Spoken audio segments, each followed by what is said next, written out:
किशोर कुणाल है। मैं शिक्षा स्नातक प्रथम छमाही का छात्र हूँ और आप सभी का सहपाठी। तो विगत 2 दिनों से हम लोग दर्शन की एक यात्रा कर रहे हैं। दर्शन की यात्रा में हमने दर्शन को संक्षिप्त रूप में, व्यापक रूप में भी समझा।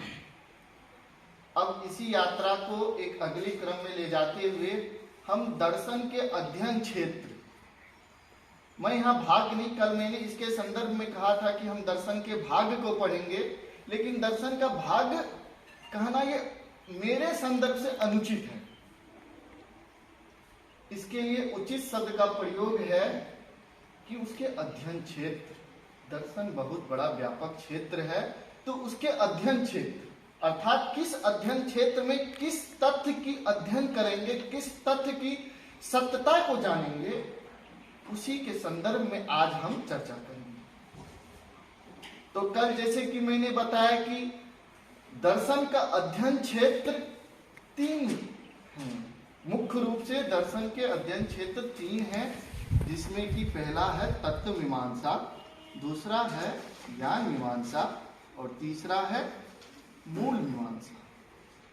सब प्रथम हम समझने का कोशिश करेंगे कि मीमांसा क्या है। मीमांसा एक दर्शन भी है, जिसको कि पूर्व मीमांसा और उत्तर मीमांसा 2 दर्शन भी हैं।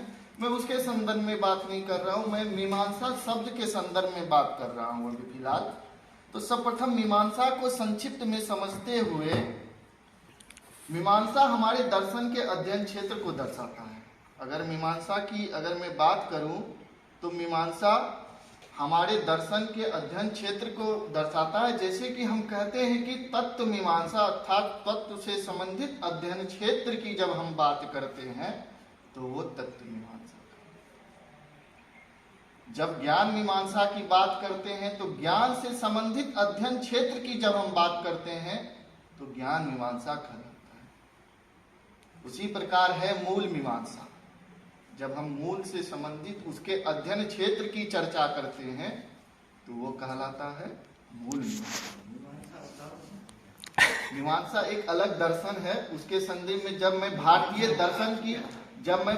दर्शन की चर्चा करूंगा, जब भारतीय दर्शन को 2 भागों में बांटा गया, आस्तिक और नास्तिक, तो उसी प्रकार जब उसकी मैं चर्चा करूंगा तो वहां पे आपको मीमांसा दर्शन की चर्चा करूंगा।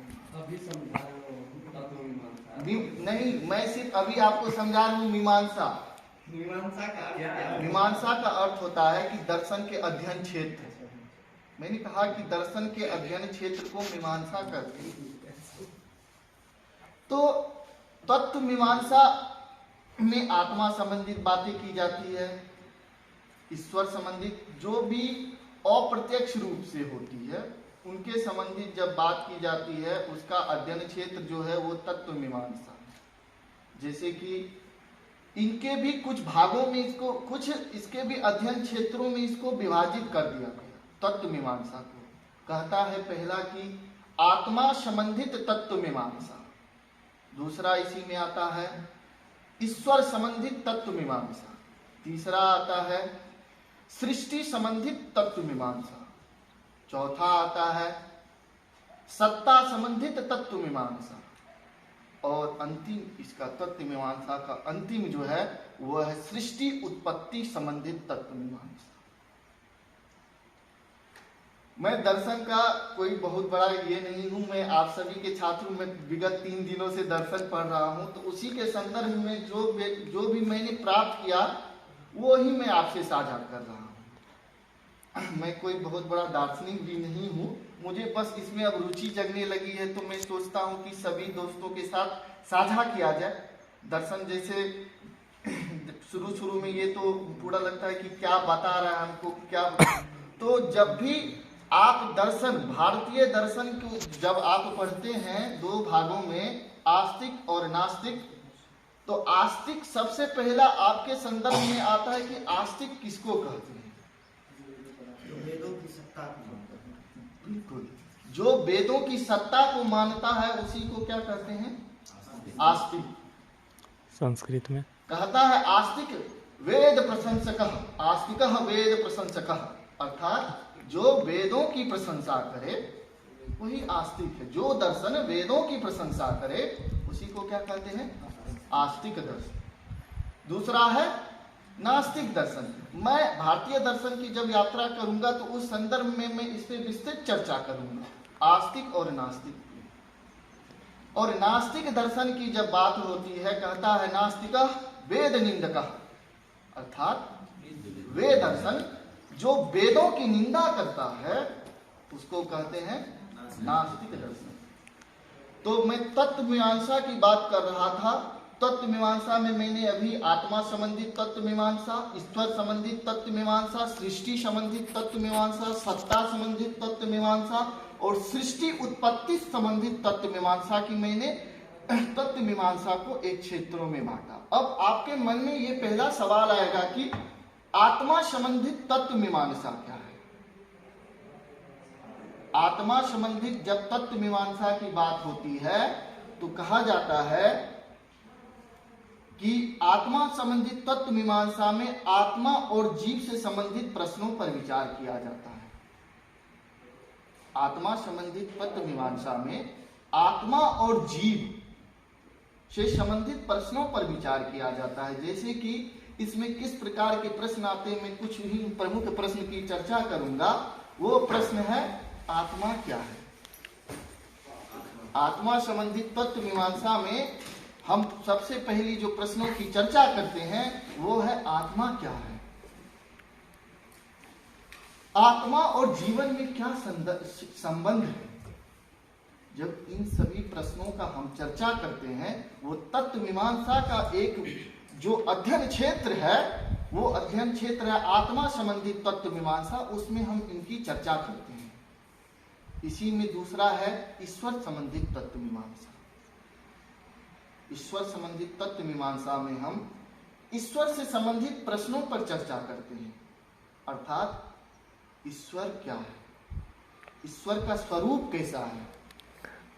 जब इन सभी प्रश्नों का ख्याल आता है तो इसका जो एक अध्ययन क्षेत्र निर्धारित किया गया है वो है ईश्वर संबंधित तत्व मीमांसा। फिर आते हैं फिर तीसरा है कि सृष्टि संबंधित तत्व मीमांसा। सृष्टि संबंधित तत्व मीमांसा में सृष्टि की विकास और रचना से संबंधित प्रश्नों पर विचार किया जाता है। अर्थात इसमें क्या क्या कहा जाता है, क्या सृष्टि की रचना भौतिक तत्वों से हुई है? तो बहुत सारे ऐसे दार्शनिक हैं जो कहते हैं कि सृष्टि की रचना ईश्वर ने करा है। कोई कहता है सृष्टि की रचना ईश्वर ने करा है। साइंस कहता है कि ब्लैक होल से एक बहुत बड़ा उसमें विस्फोट हुआ जिससे कि ये यूनिवर्स का ये आपकी पृथ्वी की निर्माण हुई।